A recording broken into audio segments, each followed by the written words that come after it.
Assalamualaikum warahmatullahi wabarakatuh. Perkenalkan, nama saya Zahra Rama Amanda dengan NIM 24153173. Video ini saya buat untuk memenuhi tugas mata kuliah landasan pendidikan. Pada kesempatan ini, saya akan menjelaskan kembali isi dari makalah yang telah dipresentasikan sebelumnya. Adalah 8 judul makalah. Yang pertama, Hakikat Manusia dan Pendidikan. Yang kedua, landasan filosofis aliran klasik. Yang ketiga, landasan filosofis aliran modern dan Pancasila. Yang keempat, landasan psikologis teori belajar. Yang kelima, landasan psikologi perkembangan. Yang keenam, landasan sosiologi sekolah dan masyarakat. Yang ketujuh, landasan sosiologi pendidikan multikultural. Dan yang terakhir, yang kedelapan, landasan historis pendidikan nasional. Baik, dimulai makalah yang pertama, yaitu Hakikat Manusia dan Pendidikan. Hakikat manusia mencakup sisi pribadi, sosial, moral, dan spiritual. Manusia dianggap unik karena memiliki potensi, kesadaran, akal budi, dan kebutuhan hidup bersama. Pada tokoh seperti Binswanger, Aquinas, Marx, dan Aristoteles memberikan pandangan berbeda tentang manusia. Dalam pendidikan, pemahaman tentang hakikat manusia penting untuk mengembangkan kemampuan berpikir, moral, sosial, dan spiritual setiap individu agar mereka tumbuh menjadi manusia Indonesia yang beriman, bermoral, dan bertanggung jawab. Yang kedua ialah landasan filosofis aliran klasik. Aliran klasik dalam pendidikan yang dipengaruhi Plato dan Aristoteles menekankan pembentukan akal, moral, dan karakter melalui belajar yang disiplin dan teratur. Pendidikan difokuskan pada ilmu-ilmu penting seperti filsafat, logika, bahasa, dan matematika.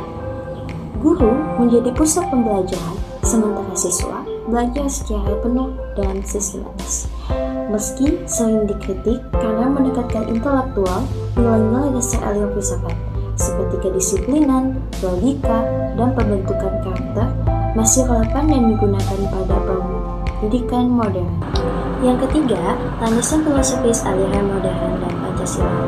Progresivisme menekankan pendidikan yang fleksibel, dinamis, berpusat pada siswa, serta mengutamakan pengalaman langsung agar peserta didik mampu berpikir kritis dan beradaptasi. Eksistensialisme menonjolkan kebebasan, keunikan, dan keaslian setiap individu sehingga pendidikan harus membantu siswa menemukan jati diri dan makna hidup melalui dialog, refleksi, dan pengalaman pribadi. Sementara itu, Pancasila sebagai landasan filosofi pendidikan nasional menuntut agar pendidikan Indonesia untuk membentuk manusia yang beriman, berakhlak, cerdas, mandiri, dan demokratis dengan pelajaran dan budaya sekolah yang menghadapi tantangan global. Yang keempat, landasan psikologis teori belajar. Konsep teori belajar behaviorisme memandang belajar sebagai perubahan perilaku melalui stimulus, respon, dan penguatan. Behaviorisme melihat belajar sebagai proses mental seperti memori dan pemecahan masalah. Sedangkan kognitivisme menekankan bahwa pengetahuan dibangun aktif melalui pengalaman dan interaksi sosial. 3. Berbeda dalam fokus, peran guru dan peran siswa. Namun, dalam praktik kelas biasanya dikombinasikan behaviorisme untuk keterampilan dasar, kognitivisme untuk pemahaman konsep, dan konstruktivisme untuk pemecahan masalah serta pembelajaran makna. Kelima, landasan psikologi perkembangan. Psikologi perkembangan mempelajari perubahan manusia dari bayi hingga dewasa, mencakup fisik, cara berpikir, dan emosi yang dipengaruhi gen dan lingkungan. Piaget menjelaskan bahwa anak berkembang melalui tahap-tahap kognitif, sedangkan Erikson menekankan tahap emosional dan sosial. Kesulitan belajar dapat muncul jika perkembangan tidak sesuai tahap. Dengan memahami teori-teori ini, orang tua dan guru dapat memberi dukungan yang tepat agar anak belajar dan berkembang dengan baik. Yang keenam, landasan sosiologi sekolah dan masyarakat. Pendidikan sebagai peranata sosial berarti pendidikan masyarakat saling memengaruhi. Pendidikan menjadi peserta didik, nilai dan harapan, lalu menghasilkan manusia terdidik yang kembali berperan dalam kehidupan sosial. Prosesnya bisa berfokus pada aliran sosial, kebutuhan individu atau perpaduan arah keduanya. Landasan sosial, agama, dan filsafat ikut menentukan arah pendidikan. Sosiologi pendidikan mempelajari hubungan sekolah dan masyarakat yang memengaruhi pada kurikulum.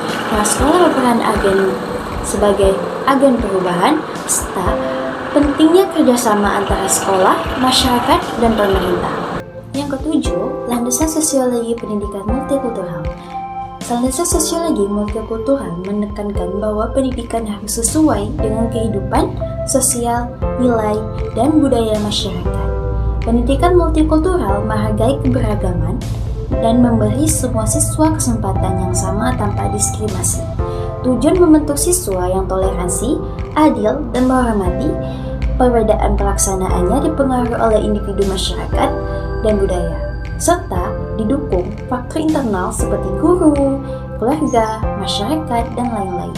Yang kedelapan, landasan historis pendidikan nasional. Landasan historis pendidikan nasional lahir dari perjalanan panjang bangsa, mulai dari masa Hindu-Buddha yang bersifat informal dan elit, masa Islam dan langgar, masjid dan pesantren, hingga kolonial Portugis dan Belanda yang mengenal pendidikan formal namun diskriminatif. Melalui sekolah seperti seminari, Christ School, Circle School, dan Inham School.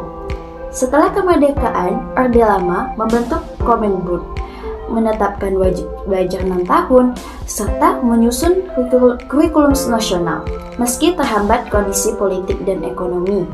Pada Orde Baru, pendidikan perkembangan pesat melalui kurikulum 1968, wajib belajar 9 tahun, perluasan sekolah dan universitas, penurunan buta huruf, serta penguatan pendidikan kejuruan.